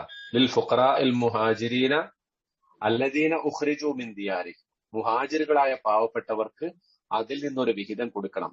അവർ തങ്ങളുടെ ഭവനങ്ങളിൽ നിന്ന് ആട്ടി പുറത്താക്കപ്പെട്ടിരിക്കുന്നു. അതുപോലെ തന്നെ അംവാലിഹിം, അവരുടെ സമ്പത്തിൽ നിന്നും അവർ പുറത്താക്കപ്പെട്ടിരുന്നു. അഖ്റജ എന്ന് പറഞ്ഞാല് പുറപ്പെടുവിച്ചു, ഉഖ്രിജു എന്ന് പറഞ്ഞാല് പുറത്താക്കി, പുറപ്പെടുവിക്കപ്പെട്ടു എന്ന് പറഞ്ഞാൽ അവര് സ്വന്തം പുറപ്പെട്ടതല്ല, മറിച്ച് മറ്റവര് അവരെ പുറത്താക്കിയതാണ്. അവരുടെ വീടുകളിൽ നിന്ന് പോരാൻ അവര് നിർബന്ധിതരായി തീർന്നതാണ്. എന്തിനാണ് അവര് ആ വീടുകളിൽ നിന്നൊക്കെ പുറത്താക്കപ്പെട്ടിട്ടും അവരതിന് നിന്നത് എന്തുകൊണ്ടാ? യബ്തഗൂന ഫളലൻ മിനല്ലാഹ്, അവർ ആഗ്രഹിക്കുകയായിരുന്നു ഫളലൻ മിനല്ലാഹ്, അള്ളാഹുവിന്റെ പക്കൽ നിന്നുള്ള ഫളല്, ശ്രേഷ്ഠത ആഗ്രഹിച്ചുകൊണ്ടാണ് അവർ പുറപ്പെട്ടത്, അല്ലെ? വരിളുവാനൻ, അതുപോലെ തന്നെ അള്ളാഹുവിന്റെ തൃപ്തിയും അവന്റെ ഫضل, അവന്റെ ശ്രേഷ്ഠതയും ആഗ്രഹിച്ചുകൊണ്ടാണ് അവരുടെ വീടുകളിൽ നിന്ന് പുറത്താക്കപ്പെട്ടപ്പോ അവർ പുറത്തേക്ക് പോകുന്നത്. വയൻസുറൂനല്ലാഹു വറസൂലഹു, മാത്രമല്ല അവർ അള്ളാഹുവിനെയും അവന്റെ റസൂലിനെയും സഹായിക്കുകയും ചെയ്യുന്നു. നസറ യൻസുറു എന്ന് പറഞ്ഞാല് സഹായിക്കുക. അള്ളാഹുവിനെയും അവന്റെ റസൂലിനെയും അവർ സഹായിക്കുകയും ചെയ്യുന്നു. ഉലൈക ഹുമുസ് സാദിഖൂൻ, അവരാണ് വാസ്തവത്തിൽ എന്ത്? സത്യസന്ധര്. സാദിഖ് എന്ന് പറഞ്ഞാല് സദഖ, സത്യം പറഞ്ഞവര്, സത്യസന്ധരായിട്ടുള്ള ആളുകൾ അവരാണ്. സ്വാഭാവികമായിട്ടും ഇത് കേൾക്കുമ്പോ ആർക്കാണ് ഒരു വിഷമം ഉണ്ടാവുക? ഇങ്ങനെ കേൾക്കുമ്പോ മുഹാജിറുകളെ കുറിച്ച് അവർക്കുണ്ട് ഇതിലൊരു വിഹിതം എന്ന് പറയുമ്പോ മനസ്സിൽ ചെറിയൊരു വിഷമം ആർക്കുണ്ടാവും? അവിടെ ഉണ്ടായിരുന്ന അൻസാറുകൾക്കുണ്ടാവില്ല.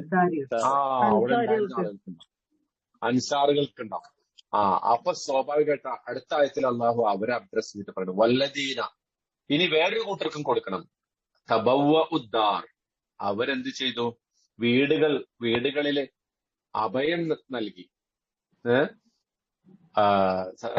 മദീനയില് പിന്നെ മുഹാജിറുകൾ എത്തുന്നതിന് മുമ്പ് തന്നെ മദീനയിൽ താമസിച്ച ആളുകള്, തബവ്വ എന്ന് പറഞ്ഞാല് ഒരു പിന്നെ അവിടെ തന്നെ സ്വയം വീട് താമസമാക്കിയ ആളുകൾ എന്നുള്ള അർത്ഥത്തിലാണ്. തബവ്വ ഉദ്ദാർ എന്ന് പറഞ്ഞാല് നേരത്തെ തന്നെ മദീനയിൽ താമസിച്ചിരുന്ന ആളുകൾ, വീടും സ്ഥാപനമൊക്കെ ഉണ്ടാക്കിയിട്ട്, അല്ലെങ്കിൽ വീടും കുടിയൊക്കെ ഉണ്ടായിട്ട് അവിടെ തന്നെ പിന്നെ സ്ഥിരതാമസമാക്കിയ ആളുകൾ, അതിനാണ് തബവ്വ ഉദ്ദാർ എന്ന് പറയുക കേട്ടാ. മദീനയില് സ്ഥിരതാമസമാക്കിയ ആളുകൾ, വല്ലദീന തബവ്വ ഉദ്ദാർ, സ്വയം തന്നെ നേരത്തെ തന്നെ അവിടെ താമസിച്ച ആളുകൾ. വൽ ഈമാൻ, അതുപോലെ തന്നെ അവര് ഈമാനും കൈക്കൊണ്ടു. മിൻ ഖബ്ലിഹിം, ആർക്ക് മുമ്പ്? ഈ മുഹാജിറുകൾക്ക് മുമ്പ് തന്നെ, അല്ലെങ്കിൽ മുഹാജിറുകൾ അങ്ങോട്ട് വരുന്നതിന് മുമ്പ് തന്നെ മദീനയിൽ താമസിക്കുകയും ഈമാൻ കൈക്കൊള്ളുകയും ചെയ്ത അവരുദ്ദേശിക്കുന്ന ആരാണ്? അൻസാറുകൾ കേട്ടാ. അവർക്കും ഉള്ളതാണ്. യുഹിബൂന, അവർ ഇഷ്ടപ്പെടുന്നു. മൻ ഹാജറ ഇലൈഹിം, തങ്ങളിലേക്ക് ഹിജറയായിട്ട് വന്ന ഈ ആളുകളെ അവർ ഇഷ്ടപ്പെടുന്നു. എന്നാ ആലോചിച്ച് നോക്കി, ഇന്ന് ലോകത്തെ ഏറ്റവും കൂടുതൽ പ്രശ്നക്കാരായിട്ട് വിലയിരുത്തുന്ന ആരെയാ? അഭയാർത്ഥികളാണ്. ഇന്ന് ലോകത്ത് ഏറ്റവും കൂടുതൽ പ്രശ്നക്കാരായിട്ട് അഭയാർത്ഥികളാണ്. മൈഗ്രൻസ് വലിയ പ്രശ്നമാണ്. എല്ലാ രാജ്യത്തും ഇന്ന് മൈഗ്രൻസിനെ വെറുക്കുന്നു. മൈഗ്രൻസ് ഞങ്ങളുടെ ജോലി നഷ്ടപ്പെടുത്തുന്നു, മൈഗ്രൻസ് ഞങ്ങളുടെ ഭാഷയെ മോശമാക്കുന്നു, മൈഗ്രൻസ് ഞങ്ങളുടെ സംസ്കാരത്തെ മലിനമാക്കുന്നു, അവര് പിന്നെ വൃത്തിയില്ലാത്തവരാണ്, അവര് പിന്നെ നിറം കറുത്തവരാണ് എന്നൊക്കെ പറഞ്ഞിട്ട് എല്ലായിടത്തും പ്രശ്നമാണല്ലോ. ആഫ്രിക്കൻ മൈഗ്രൻസിനെ കുറിച്ച്, മുസ്ലിം മൈഗ്രൻസിനെ കുറിച്ച്, ഏഷ്യൻ മൈഗ്രൻസിനെ കുറിച്ച്. പക്ഷെ ഈ മൈഗ്രൻസിന് ഇഷ്ടപ്പെട്ട ഒരേ ഒരു വിഭാഗം ഭൂലോകത്തുണ്ടായിട്ടുള്ളത് ആരാണ്? അൻസാറുകളാണ്. മദീനയിലെ അൻസാറുകളാണ്. അവരെ കുറിച്ചാണ് അടുത്തതായിട്ട് അള്ളാഹു പറയുന്നത്. വല്ലദീന തബവ്വ ഉദ്ദാർ, നേരത്തെ തന്നെ ആ വീട്ടിൽ, മദീന എന്ന് പറയുന്ന വീട്ടിൽ താമസിക്കുകയും വൽ ഈമാൻ കൈക്കൊള്ളുകയും ചെയ്ത ആളുകൾ. മിൻ ഖബ്ലിഹിം, നേരത്തെ തന്നെ ഈ മുഹാജിറുകൾ അവിടെ എത്തുന്നതിന് മുമ്പ് തന്നെ ഈമാൻ കൈക്കൊള്ളുകയും ചെയ്ത ആളുകൾ. യുഹിബ്ബൂന മൻ ഹാജറ ഇലൈഹിം, തങ്ങളിലേക്ക് ഹിജ്റ വന്ന ആളുകളെ അവരിഷ്ടപ്പെടുന്നു എന്ന് മാത്രമല്ല, വലാ യജിദൂന ഫീ സുദൂരിഹിം, അവരുടെ ഹൃദയങ്ങളിൽ യാതൊരു തരത്തിലും അവർ കണ്ടിരുന്നില്ല ഹാജത്തൻ, ഒരു തരത്തിലുള്ള പ്രയാസമോ ഒരു തരത്തിലുള്ള വിഷമമോ അവര് കണ്ടിരുന്നില്ല. മിമ്മ ഊത്തു, അവർക്ക് ഈ മുഹാജിറുകൾക്ക് നൽകപ്പെട്ട വിഷയത്തിൽ, മുഹാജിറുകൾക്ക് എന്തെങ്കിലും അവിടുന്ന് നബി സല്ലല്ലാഹു അലൈഹി വസല്ലം പറഞ്ഞല്ലോ, മുഹാജിറുകൾ വന്നപ്പോ അൻസാറുകളോട് എന്താ പറഞ്ഞത്? നിങ്ങൾ നിങ്ങളുടെ സ്വത്തുക്കൾ പകുതിയാക്കിയിട്ട് അൻസാറുകൾക്ക് കൊടുക്കണം. അപ്പൊ നേരത്തെ തന്നെ അൻസാറുകൾ വലിയ പണക്കാരായിരുന്നോ? അല്ല, അവര് വളരെ പാവപ്പെട്ടവരായിരുന്നു. അത് പിന്നീട് തൊട്ടടുത്ത വാചകത്തിൽ അത് പറയുന്നുണ്ട്. അപ്പൊ ഈ പിന്നെ മുഹാജിറുകൾക്ക് കൊടുക്കപ്പെട്ടതിൽ യാതൊരു തരത്തിലുള്ള പിന്നെ വിഷമമോ പ്രയാസമോ തോന്നാതിരുന്ന ആളുകളാണ് ആര്? മദീനയിലെ അൻസാറുകളായിട്ടുള്ള ആളുകൾ. വയുസിറൂന, അവർ മുൻഗണന നൽകുന്നു. ആസറ യുസിറു എന്ന് പറഞ്ഞാല് ഈസാറ്, മുൻഗണന നൽകുക. ആസറ യുസിറു ഈസാറ്, ഈസാർ എന്നാണ് അതിന് പറയാം. മുൻഗണന നൽകുക. അവര് പ്രിയോറിറ്റി കൊടുക്കുന്നു, മുൻഗണന നൽകുന്നു. അലാ അംഫുസിഹിം, സ്വന്തത്തെക്കാളും മേലെയായിട്ട്, അതായത് സ്വന്തത്തിൽ ചെലവഴിക്കുന്നതിനേക്കാളും കൂടുതൽ അവര് ഈ മുഹാജിറുകൾക്ക് മുൻഗണന നൽകി. വലൗകാന ബിഹിം ഖസാസ, അവർക്ക് സ്വയം തന്നെ പ്രയാസങ്ങൾ ഉണ്ടായിരിക്കുക, കഷ്ടതകൾ ഉണ്ടായിരിക്കുക. ഖസാസ എന്ന് പറഞ്ഞാൽ ശരിക്ക് വിശപ്പിനെ പറയട്ടെ, വിശപ്പ്. ഖസാസ നല്ല പശിയടക്കാൻ ഒരു വകുപ്പും ഇല്ലാത്തൊരവസ്ഥയിലാണ് അൻസാറുകള് മുഹാജിറുകളെ സ്വീകരിക്കുന്നത്. നേരത്തെ തന്നെ വലിയ സ്വത്തോ വലിയ ഒരു സൗകര്യങ്ങളോ വലിയ പണത്തിന്റെ കൂമ്പാരങ്ങളൊന്നും ഇല്ലാത്ത ആളുകളായിരുന്നു ആര്? അൻസാറുകൾ. അപ്പോ അങ്ങനത്തെ ഒരു അവസ്ഥയിൽ സ്വയം തന്നെ വിശപ്പ് സഹിച്ചുകൊണ്ടിരിക്കെ ഈ അഭയാർത്ഥികളായി വന്ന മുഹാജിറുകൾക്ക് അവര് ഈസാർ നൽകി. ഈ ആയത്തിറങ്ങുമ്പോ മറ്റൊരു പശ്ചാത്തലം ഉണ്ടെന്നാ പറയുന്നത്. അതായത് പിന്നെ ഒരിക്കൽ ഒരു മുഹാജിറായിട്ടുള്ള ഒരാൾ പള്ളിയിൽ വന്നു റസൂലിന്റെ അടുത്ത്. റസൂലിന്റെ അടുത്ത് വന്നിട്ട് പള്ളിയിൽ വന്നിട്ട് അയാൾ പറഞ്ഞു, റസൂലെ, എനിക്ക് വല്ലാതെ വിശക്കണു, എനിക്ക് എന്തെങ്കിലും ഭക്ഷണം കഴിച്ചാൽ കൊള്ളായിരുന്നു എന്ന് പറഞ്ഞു. അപ്പോ റസൂൽ അന്ന് പള്ളിയിൽ ഉണ്ടായിരുന്ന ആളുകളോട് അപ്പൊ നിലവിലുണ്ടായിരുന്ന സഹാബികളുടെ കൂട്ടത്തില് അവരോട് ചോദിച്ചു, ആർക്കാണ് ഇദ്ദേഹത്തെ ഒന്ന് ഹോസ്റ്റ് ചെയ്യാൻ പറ്റുക, ഇന്നൊന്ന് പിന്നെ ആതിഥ്യം കൊടുക്കാൻ പറ്റുക? അപ്പൊ ആ കൂട്ടത്തില് അബൂ തൽഹ റളിയല്ലാഹു അൻഹു ഉണ്ടായിരുന്നു. അബൂ തൽഹ അദ്ദേഹം പറഞ്ഞു, റസൂലിനെ ഞാൻ കൊണ്ടുപോയിക്കോളാം അദ്ദേഹത്തെ എന്ന് പറഞ്ഞിട്ട് കൈപൊക്കി ഈ മുഹാജിറിൽപ്പെട്ട ഈ സഹാബിയെയും കൊണ്ട് അദ്ദേഹം വീട്ടിൽ ചെന്ന് അദ്ദേഹത്തെ ഇരുത്തിയിട്ട് പിന്നെ ഭാര്യയുടെ അടുത്ത് അകത്തേക്ക് പോയി. അല്ലെ, വീട്ടിൽ എന്തൊക്കെ ഉള്ള നമ്മള് വീട്ടിൽ പറയാതെ വന്നു കഴിഞ്ഞാൽ ഭാര്യമാർക്ക് ഒരു വിഷമമായിരിക്കും. അല്ലെ, നമ്മളിപ്പോ ഒരാളെയും കൂട്ടി വീട്ടിലേക്ക് ചെന്ന് കഴിഞ്ഞാൽ ആ പ്രയാസം ഉണ്ടാവുമല്ലോ. അതുപോലെ അദ്ദേഹം അബൂ തൽഹ ഉമ്മു തൽഹനെ വിളിച്ചിട്ട് ചോദിച്ചു എന്തെന്നുള്ളത്. അപ്പോ അവര് പറഞ്ഞു, ഇവിടെ ആകെ കുട്ടികൾക്ക് വേണ്ടി ഉണ്ടാക്കിയ കുറച്ച് ഭക്ഷണമുള്ളൂ, നമുക്ക് പോലും അത് തികയൂല. അപ്പോ എന്ത് ചെയ്യും? അപ്പോ അവർ കൂടി ആലോചിച്ചു. സാധാരണഗതിയിൽ അങ്ങനത്തെ ഒരു അവസ്ഥ നമ്മുടെയൊക്കെ വീട്ടിലാണെങ്കിൽ നല്ല പൊരിഞ്ഞ ബഹളമായിരിക്കും അവിടെ. അല്ലെ, നിങ്ങൾ പറയാതെ കൂട്ടിക്കൊണ്ട് വന്നിരിക്കണം, അല്ലെ, ഇവിടെ നമുക്ക് തന്നെ ഫുഡില്ല, അതിന്റെ ഇടയ്ക്ക് വേറെ ആളെയും കൂട്ടി വന്നെന്നൊക്കെ പറഞ്ഞ് ചിലപ്പോ നല്ല ബഹളം അവിടെ നടക്കേണ്ട ഒരു സമയമുണ്ട്. പക്ഷെ അവര് കൂടി ആലോചിച്ചപ്പോ ഭാര്യ ഉമ്മു തൽഹ പറഞ്ഞു, ഒരു പണി ചെയ്യാം, ഞാൻ എന്ത് ചെയ്യാം. അദ്ദേഹത്തിന് ഉമ്മാണോ? തൽഹന്റെ മകന്റെ തൽഹന്റെ ഉമ്മ. അബൂ തൽഹ എന്ന് പറയുന്നത് തൽഹന്റെ വാപ്പ എന്നുള്ള അർത്ഥത്തിലാണ്. അപ്പൊ തൽഹ എന്ന് പറഞ്ഞ ഒരു മകൻ, തൽഹ എന്ന് പറഞ്ഞ ഒരു മകൻ അവർക്ക് ഉണ്ടായിട്ടുണ്ടാവും കേട്ടാ, അതാണ് ഉദ്ദേശം.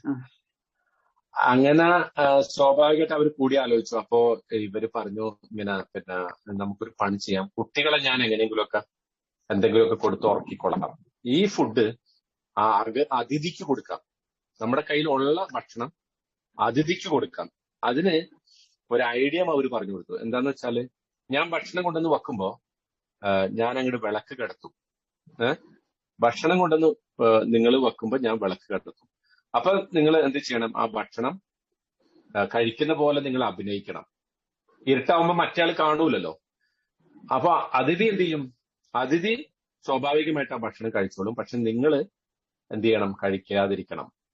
ഇതാണ് അവർ തമ്മിൽ ഭാര്യ അദ്ദേഹത്തിന് പറഞ്ഞു കൊടുത്ത ഉപായം. അങ്ങനെ അവരത് ചെയ്തു. ഇയാൾ വയറ് നിറച്ച് ഭക്ഷണം കഴിച്ചു, അതിഥി. അവരെല്ലാവരും അന്ന് പട്ടിണി കിടന്നു, എല്ലാവരും, കുട്ടികളടക്കം. കുട്ടികളെ ഇവരെന്തൊക്കെയോ പറഞ്ഞ് ഉറക്കി. ഈ ഭാര്യയും ഭർത്താവും കൂടി ഇങ്ങനെ ഒരു നാടകം കളിച്ചിട്ട് ഈ അതിഥിക്ക് ഭക്ഷണം കൊടുത്തു. ഈ സംഭവം കൂടി ഈ ആയത്തിന്റെ ഒരു പശ്ചാത്തലമായിട്ടുണ്ട്. പിറ്റേന്ന് റസൂൽ സല്ലല്ലാഹു അലൈഹി വസല്ലം പിന്നെ ഈ സംഭവം അറിയാണ്. ഈ സംഭവം എങ്ങനെ അറിയണെന്ന് വെച്ചാൽ അള്ളാഹ് പറഞ്ഞു കൊടുത്തതാണ്, അല്ലാതെ അബൂ തൽഹ റളിയല്ലാഹുവിന് പോയിട്ട് പറഞ്ഞു കൊടുത്തിട്ടില്ല. മറിച്ച് റസൂലിന് അത് മനസ്സിലായി. അള്ളാഹുവിന്റെ പ്രത്യേകമായ വഹിയിലൂടെ, ഇൽഹാമിലൂടെ ഒക്കെ അത് അദ്ദേഹം ആ സന്ദർഭത്തിൽ ഈ ആയത്ത് അവതരിക്കണം. എന്ത്? വയുസിറൂന അലാ അൻഫുസിഹിം വലൗ കാന ബിഹിം ഖസാസ. ഇത് അൻസാറുകളുടെ ഒരു പൊതു സ്വഭാവം. മുഹാജിറുകളായിട്ടുള്ള ആളുകൾ, മൈഗ്രന്റ് ആയിട്ടുള്ള ആളുകൾ, അഭയാർത്ഥികളായിട്ടുള്ള ആളുകളെ സ്വന്തം പട്ടിണി കിടന്നിട്ട് പോലും, സ്വന്തം വിശപ്പ് സഹിച്ചിട്ട് പോലും അവർക്ക് മുൻഗണന കൊടുത്ത ആ ഒരു സ്വഭാവത്തെ അള്ളാഹു ഇവിടെ പുകഴ്ത്തുകയാണ്. എന്നിട്ട് ഒരു പൊതു സ്റ്റേറ്റ്മെന്റ് നടത്തുന്ന അള്ളാഹു എന്താണ്? വമൻ യൂഖ ശുഹ നഫ്സിഹി. സ്വന്തം ശരീരത്തിന്റെ, സ്വന്തം മനസ്സിന്റെ പിശുക്കിനെ ആർക്ക് അതിജയിക്കാൻ സാധിച്ചുവോ? പിശുക്കെന്നും പറയാം, ഷുഹന് അത്യാഗ്രഹം എന്നും പറയാം. പിശുക്കാകട്ടെ അത്യാഗ്രഹമാകട്ടെ, അതിനെ ആർക്ക് അതിജയിക്കാൻ സാധിച്ചുവോ ഫഉലൈക ഹുമുൽ മുഫ്ലിഹൂൻ, അവർ തന്നെയാണ് വിജയികൾ. അപ്പൊ നമ്മൾ ഈ ആയത്ത് കേൾക്കുമ്പോ നമുക്ക് സ്വാഭാവികമായിട്ട് ഇതിന്ന് എന്താ പഠിക്കാനുള്ളത്? നമ്മുടെ കൂട്ടത്തില് നമുക്കിപ്പോ അങ്ങനെ പട്ടിണി കിടന്നിട്ട് സഹായിക്കേണ്ട ആവശ്യമൊന്നുമില്ല. മറിച്ച് നമുക്ക് ഉള്ളതെന്ന് കൊടുത്താൽ മതി. നമ്മുടെ കൂട്ടത്തില് ഇപ്പൊ ഇവിടെ ഖത്തറിലാണ് നമ്മൾ ജീവിക്കുന്നത്. അങ്ങനത്തെ ആളുകൾ വളരെ അപൂർവം ഉണ്ടാവുള്ളൂ. പക്ഷെ നാട്ടിലൊക്കെ ഉണ്ടാവും അല്ലെ? ഒരുപാട് ആളുകൾ ഒരു നേരത്തെ വിശപ്പ് അടക്കാൻ കഴിയാത്ത ഉത്തരേന്ത്യയില്, നോർത്ത് ഇന്ത്യയില് ഇഷ്ടം പോലെ മുസ്ലിം സഹോദരന്മാരുണ്ട്. നമ്മുടെ സഹോദരങ്ങളാണ് അവര്. അവർക്ക് വേണ്ട ഭക്ഷണം കൊടുക്കാൻ നമുക്ക് ബാധ്യതയുണ്ട്. നമ്മൾ ഒരുപാട് സ്വത്തും അല്ലെങ്കിൽ ഒരുപാട് പൈസ ഉണ്ടായിട്ട് കൊടുക്കാം എന്നല്ല വിചാരിക്കേണ്ടത്. മറിച്ച് വയുസിറൂന അലാ അൻഫുസിഹിം വലൗ കാന ബിഹിം ഖസാസ, അവരുടെ കയ്യിലുള്ള എമൗണ്ട് അത് എത്ര ചെറുതാണെങ്കിലും അതിൽ നിന്നൊരു വിഹിതം പാവപ്പെട്ടവർക്ക് വേണ്ടി മാറ്റിവെക്കുന്ന ഒരു സ്വഭാവം നമുക്ക് ഉണ്ടാകണം. അത് പ്രത്യേകിച്ച് ഇത്തരം ഈമാൻ കൊണ്ട് നമ്മുടെ സഹോദരന്മാരായ ആളുകൾ, അവർക്ക് വേണ്ടി അത് മാറ്റിവെക്കണം. അതാണ് വമൻ യൂഖ ശുഹ നഫ്സിഹി, സ്വന്തം ശരീരത്തിന്റെ, സ്വന്തം മനസ്സിന്റെ പിശുക്കിനെ, അത്യാഗ്രഹത്തെ, ആർത്തിയെ ആർക്ക് അതിജയിക്കാൻ സാധിച്ചുവോ ഫഉലൈക ഹുമുൽ മുഫ്ലിഹൂൻ, അവരാണ് വിജയികൾ എന്ന് പറഞ്ഞത് കേട്ടോ. പിന്നെ പറയുന്നു വല്ലദീന ജാഊ മിൻ ബഅദിഹിം, ഇനി ഇവർക്ക് ശേഷം വന്ന ആളുകൾ എന്ന് പറഞ്ഞാൽ ഈ അൻസാറുകൾക്കും മുഹാജിറുകൾക്കൊക്കെ ശേഷം വരുന്ന ആളുകൾ, അടുത്ത തലമുറയെ കുറിച്ച് കൂടി പറയുന്നത്, നമ്മളെ കുറിച്ച് അടക്കം പറയാണ്. അവർ വല്ലദീന ജാഊ, അവർ വന്നിരിക്കുന്നു മിൻ ബഅദിഹിം, ഇവർക്കൊക്കെ ശേഷം വന്ന ആളുകൾ. യഖൂലൂന, അവർ പറയുന്നു, എന്താ പറയുന്നത്? റബ്ബന ഇഗ്ഫിർ ലനാ, ഞങ്ങളുടെ നാഥ നീ ഞങ്ങൾക്ക് പുറത്തു തരണമേ. വലി ഇഖ്വാനിന, ഞങ്ങളുടെ സഹോദരങ്ങൾക്കും പുറത്തു തരണമേ. അല്ലദീന സബഖൂന ബിൽ ഈമാൻ, ഞങ്ങളെ ഈമാൻ കൊണ്ട് മുൻകടന്ന ആളുകളായിട്ടുള്ള സഹോദരങ്ങൾക്ക് പുറത്തു തരണം. ഇത് നമ്മുടെ ഒരു മുസ്ലിം സമൂഹത്തിന്, പ്രത്യേകിച്ച് സത്യവിശ്വാസികളുടെ സമൂഹത്തിന് പ്രാർത്ഥിക്കാനായിട്ട് അള്ളാഹു നിശ്ചയിച്ചു കൊടുത്ത ഒരു വലിയ പ്രാർത്ഥനയാണ് കേട്ടോ. നമുക്കെല്ലാവർക്കും പലർക്കും മനപ്പാടമുള്ള ഒരു പ്രാർത്ഥനയാണ്. അതിൽ പറയണെന്താ? റബ്ബന ഇഗ്ഫിർ ലനാ, ഞങ്ങളുടെ നാഥ നീ ഞങ്ങൾക്ക് പുറത്തു തരണേ. വലി ഇഖ്വാനിന, ഞങ്ങളുടെ സഹോദരങ്ങൾക്കും പുറത്തു തരണേ. അല്ലദീന സബഖൂന ബിൽ ഈമാൻ, ഈമാൻ കൊണ്ട് ഞങ്ങളെ മുൻകടന്ന ആളുകൾ, അതായത് നമുക്ക് മുമ്പ് കഴിഞ്ഞുപോയ മുഅ്മിനീകളായിട്ടുള്ള ആളുകൾക്കൊക്കെ നീ പുറത്തു തരണമേ. വലാ തജ്അൽ ഫീ ഖുലൂബിന, ഞങ്ങളുടെ ഹൃദയത്തിൽ നീ ഒരിക്കലും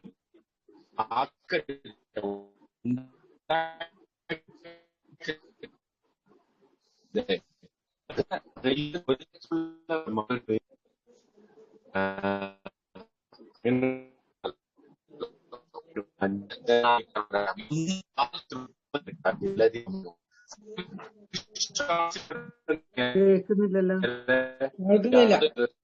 കട്ടായി പോകുന്നുണ്ട്. റഊഫാണ്. റഊഫ് എന്ന് പറഞ്ഞാല് ഏറെ അനുകമ്പയുള്ളവനാണ്, ഏറെ ഇതൊന്നും ക്ലിയർ അല്ലായിരുന്നു കേട്ടോ. എല്ലാരും കേട്ടോ?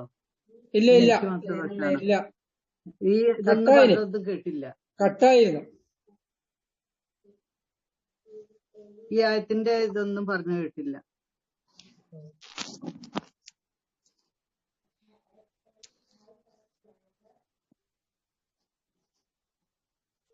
ഇടക്ക് കട്ടായിപ്പോ അല്ലേ? ഇത്രേ ഉള്ളൂ അതിന്റെ അകത്ത്. റബ്ബന ഇന്നക റഊഫുർ റഹീം, ഞങ്ങളുടെ നാഥ നീ ഞങ്ങളോട് ഏറ്റവും അധികം അനുകമ്പയുള്ളവനും അതുപോലെ തന്നെ കാരുണ്യവാനുമാകുന്നു. അതാണ് നമ്മൾ പറഞ്ഞത് അല്ലെ. അപ്പോ ഈ പിന്നെ ഇത്രയും ആയത്തുകൾ, ഇപ്പം 6 മുതൽ 10 വരെയുള്ള 5 ആയത്തുകൾ അല്ലെ. ഈ 5 ആയത്ത് നമ്മൾ അടുത്ത ആഴ്ചക്ക് പഠിച്ചു വരാട്ടോ ഇൻഷാ അല്ലാഹ്. എന്തെങ്കിലും ഇതുവരെ പറഞ്ഞതിനെ കുറിച്ച് വല്ല ഡൗട്ട്സ് ഉണ്ടോ? ഇതുവരെ പറഞ്ഞതിനെ കുറിച്ചോ അല്ലെങ്കിൽ മൊത്തത്തിലോ മറ്റേതെങ്കിലും വിഷയങ്ങളുമായി ബന്ധപ്പെട്ട്? കുലൂബിന ഇല്ലല്ലദീന ആമനു, അത് കേട്ടില്ലായിരുന്നു. എന്താ പറഞ്ഞത്? മൊത്തം കേട്ടില്ല അത്? ഇല്ല. ഓക്കെ. അപ്പൊ നെറ്റിന് എന്തോ സംഭവിച്ചു. ഓക്കെ. വലാ തജ്അൽ ഫീ ഖുലൂബിന, ഞങ്ങളുടെ ഹൃദയങ്ങളിൽ നീ ഉണ്ടാക്കരുതേ. ഗില്ലൻ, ഗില്ല് എന്ന് പറഞ്ഞാല് ഏതെങ്കിലും തരത്തിലുള്ള വെറുപ്പ് അല്ലെങ്കിൽ വിദ്വേഷം, യാതൊരു തരത്തിലുള്ള വിദ്വേഷവും നീ ഉണ്ടാക്കരുത്. ലില്ലദീന ആമനു, ആരോട്? വിശ്വാസികളോട്. വിശ്വാസികളോട് യാതൊരു തരത്തിലുള്ള വിദ്വേഷമോ വെറുപ്പോ നീ ഞങ്ങളുടെ ഹൃദയങ്ങളിൽ ഉണ്ടാക്കരുതേ. റബ്ബന ഇന്നക റഊഫുർ റഹീം, ഞങ്ങളുടെ നാഥ നീ എല്ലാ അർത്ഥത്തിലും, റഊഫ് എന്ന് പറഞ്ഞാല് അനുകമ്പയുള്ളവനാണ്, ദയാവായ്പുള്ളവനാണ്. അതുപോലെ തന്നെ റഹീം, നീ ഒരുപാട് കാരുണ്യം ചൊരിയുന്നവനാണ്. അവിശ്വസനീയമായ രൂപത്തില് കാരുണ്യം ചൊരിയുക എന്നുള്ളതാണ് റഹീമിന്റെ അർത്ഥം. അപ്പോ അങ്ങനെ കാരുണ്യം ചൊരിയുന്നവനാണ് നീ. അപ്പോ സത്യവിശ്വാസികളുടെ ഒരു പൊതു സ്വഭാവം പറയണം, അവര് സ്വന്തത്തിന് വേണ്ടി മാത്രമല്ല പ്രാർത്ഥിക്കുക, മറിച്ച് എല്ലാ വിശ്വാസികൾക്കും വേണ്ടി പ്രാർത്ഥിക്കും എന്നതിന്റെ ഒരു തെളിവ് കൂടിയാണ് ഈ പ്രാർത്ഥന. റബ്ബന ഗ്ഫിർ ലനാ വലിഇഖ്വാനിനല്ലദീന സബഖൂനാ ബിൽ ഈമാൻ. ഞങ്ങളുടെ സഹോദരങ്ങളായിട്ടുള്ള ഈമാന്റെ വിഷയത്തിൽ ഞങ്ങളെ മുൻഗണന സഹോദരങ്ങൾക്കും നീ പുറത്തു തരണമേ. വലാ തജ്അൽ ഫീ ഖുലൂബിനാ ഗില്ലൽ ലില്ലദീന ആമനൂ. സത്യവിശ്വാസികളോട് യാതൊരു തരത്തിലുള്ള വെറുപ്പും ഞങ്ങളുടെ ഹൃദയത്തിൽ ഉണ്ടാക്കരുതേ. റബ്ബന ഇന്നക റഊഫുർ റഹീം. നീ ഞങ്ങളുടെ നാഥ, നീ ഞങ്ങളോട് ഏറ്റവും അധികം കാരുണ്യമുള്ളവനും അനുകമ്പയും ദയാവായിട്ടുമുള്ളവനുമാണല്ലോ. അതാണ് കേട്ടാ. ഇൻഷാ അല്ലാഹ് എന്തെങ്കിലും ഡൗട്ട്സ് ഉണ്ടോ? ഇല്ല, അനുബന്ധമായിട്ട് ഒന്ന് രണ്ട് സംഗതികൾ പറയാന്ന് പറഞ്ഞിരുന്നേനു. അതിനിപ്പോ സമയം ഉണ്ടാവൂല അല്ലെ? ഏതായിരുന്നു? ഗനീമത്ത്, ഈ സൈനികമൊക്കെ ആയിട്ട് ബന്ധപ്പെട്ടല്ലേ? പിന്നീട് പറയാം. അതായത് ഗനീമത്ത് ഞാൻ പറഞ്ഞു. ഇപ്പൊ ഉമർ ബിൻ ഖത്താബ് റളിയല്ലാഹു അൻഹു ഇസ്ലാമിക സമൂഹത്തെ വലിയ ഒരു വിപത്തിൽ നിന്ന് രക്ഷപ്പെടുത്തിയ ഒരു സംഭവമാണ്. ഉമർ ബിൻ ഖത്താബ് റളിയല്ലാഹു അൻഹു ഒരു സൈന്യത്തെ ഷാമിലേക്ക് അയച്ചു. ആദ്യമായിട്ടാണ് ഈ ബനൂ നളീറിന്റെ ഈ സംഭവത്തിന് ശേഷം ആദ്യമായിട്ടാണ് അത്തരമൊരു വലിയ സംഭവം ഉണ്ടാവുന്നത്. അത് ഷാമ് മുഴുവൻ മുസ്ലിം സൈന്യം കീഴടക്കി. അങ്ങനെ കീഴടക്കി കഴിഞ്ഞപ്പോൾ ഒരുപാട് സ്വത്ത് അവിടെ ബാക്കി വന്നു. അപ്പോ മുസ്ലിം സൈന്യത്തിൽപ്പെട്ട പലരും വാദിച്ചു, ഇതൊക്കെ ഗനീമത്ത് സ്വത്താണ്, ഇതൊക്കെ നമുക്ക് കിട്ടണം, ഈ കൃഷിഭൂമിയും ഈ സ്വത്തും ഈ തോട്ടങ്ങളും ഈ നദികളും ഒക്കെ ഞങ്ങൾക്ക് കിട്ടണം എന്ന് അവർ വാദിച്ചു. ഉമർ ബിൻ ഖത്താബ് റളിയല്ലാഹു അൻഹു അവിടുത്തെ സേനാനായകനായിട്ടുള്ള അബൂ ഉബൈദത്തുൽ ജറാഹ് അദ്ദേഹത്തിന് കത്തെഴുതി, പറ്റൂല, പട്ടാളക്കാർക്ക് ആവശ്യമുള്ളത് അവിടെ നിന്ന് കിട്ടിയ യുദ്ധസ്ഥലത്ത് നിന്ന് കിട്ടിയ വാള്, പരിച, കുന്തം, കുതിര, ഒട്ടകം, തടവുകാര്, ഇങ്ങനെയുള്ള സംഗതികൾ മാത്രമേ കിട്ടുള്ളൂ. മറിച്ച് ഈ ഭൂമിയും ഈ കൃഷിത്തോട്ടങ്ങളും ഈ നദികളും അത്തരം സ്ഥാവര സ്വത്തുക്കളൊക്കെ ഇസ്ലാമിക സ്റ്റേറ്റിൻ്റെതാകണം. ഈ നിയമം വന്നിട്ടില്ലായിരുന്നുവെങ്കിൽ എന്താ സംഭവിക്കാൻ ആലോചിച്ച് നോക്കൂ. കേവലം 10,000 വരുന്ന പട്ടാളക്കാർ ഈ സ്വത്ത് മുഴുവൻ കൈയടക്കും. അവരൊരു വലിയ ധനിക വിഭാഗമായിട്ട് മാറും അല്ലെ? ഒരു വലിയ അങ്ങനത്തെ ഒരു അരിസ്റ്റോക്രസി, ഒരു പ്രഭുക്കന്മാരുടെ ഒരു അവസ്ഥ അവിടെ ഉണ്ടാവും. അത് പിന്നീട് ഇവന്മാരൊക്കെ മടിയന്മാരാക്കി മാറ്റുമെന്ന് മാത്രമല്ല, അത് ഉമർ ബിൻ ഖത്താബ് റളിയല്ലാഹു അൻഹു മുൻകൂട്ടി കാണുകയാണ്. ഇവരൊക്കെ മടിയന്മാരാക്കി മാറ്റുമെന്ന് മാത്രമല്ല, ഈ ഒരു അങ്ങനത്തെ ഒരു വിഭാഗം സമൂഹത്തിൽ വളർന്നു വന്നാല് പിന്നെ പാവപ്പെട്ടവര് വീണ്ടും പാവപ്പെട്ടവരായി മാറുകയും പണക്കാര് വീണ്ടും പണക്കാരായി മാറുകയും ചെയ്യുന്ന ഒരു അവസ്ഥ ഉണ്ടാകും. അതുകൊണ്ട് തന്നെ അതിന് തടയിട്ട ആയത്തുകൂടി അന്ന് അദ്ദേഹം ഉദ്ധരിച്ച, തെളിവായിട്ട് ഉദ്ധരിച്ച ആയത്താണ് ഇവിടെ നമ്മൾ ഓതി വെച്ചത്. കൈലാ യകൂന ദൗലത്തൻ ബൈന, നമ്മൾ നേരത്തെ ഓതിയില്ലേ, കൈലാ യകൂന ദൗലത്തൻ ബൈനൽ അഗ്നിയാ മിൻകും, നിങ്ങളിൽപ്പെട്ട പണക്കാരിൽ മാത്രം ഈ സ്വത്ത് കറങ്ങരുത് എന്ന് പറഞ്ഞ ആ ഒരു പോയിന്റ് വെച്ചിട്ടാണ് വമാ അഫാ അല്ലാഹു മിൻ റസൂലിൻ എന്ന് പറഞ്ഞിട്ടുള്ള ആയത്ത് ഉദ്ധരിച്ചിട്ടാണ് പിന്നെ ഉമർ ബിൻ ഖത്താബ് റളിയല്ലാഹു അൻഹു അതിനെ തടയിട്ടത്. അതൊരു ഇസ്ലാമിക സമൂഹത്തിന്റെ ഏറ്റവും വലിയ ഒരു വ്യതിചലനത്തിൽ നിന്നുള്ള ഒരു തടയിടലായിരുന്നു അത്. അതാണ് പറയാമെന്ന് ഞാൻ സൂചിപ്പിച്ച കാര്യം കേട്ടോ. ഇൻഷാ അല്ലാഹ്. അപ്പം നമ്മുടെ നമസ്കാരത്തിന്റെ സമയമായിട്ടുണ്ട്. ഇശാ നമസ്കാരത്തിന്റെ ഇൻഷാ അല്ലാഹ് നമ്മൾ ഈ ആയത്തുകൾ എല്ലാവരും ഒന്നുകൂടി ഈ റെക്കോർഡിങ്സ് പിന്നെ കേട്ടിട്ട് ഈ ആയത്തുകൾ നന്നായിട്ട് പഠിക്കാം. ഇൻഷാ അല്ലാഹ്. നമുക്ക് ഈ റമദാന് മുമ്പ് തന്നെ ഈ സൂറത്ത് തീർക്കേണ്ടതുണ്ട് ഇൻഷാ അല്ലാഹ്. അപ്പൊ എല്ലാവരും നന്നായി പഠിച്ചു വരാം അടുത്ത ആഴ്ച കേട്ടോ. ഓക്കെ. അള്ളാഹു സുബ്ഹാനഹു വതആല പരിശുദ്ധ ഖുർആൻ മനസ്സിലാക്കുകയും അത് ജീവിതത്തിൽ പകർത്തുകയും ചെയ്യുന്ന ആളുകളുടെ കൂട്ടത്തിൽ നമ്മൾ ഉൾപ്പെടുത്തി അനുഗ്രഹിക്കുമാറാകട്ടെ. നമ്മളിൽ നിന്ന് വന്നു പോകുന്ന വീഴ്ചകൾ അവൻ പുറത്തു മാപ്പാക്കി തരുമാറാകട്ടെ. വാഖിറു ദഅവാന അനിൽ ഹംദുലില്ലാഹി റബ്ബിൽ ആലമീൻ. അസ്സലാമു അലൈക്കും വറഹ്മത്തുള്ളാഹി വബറകാതുഹു.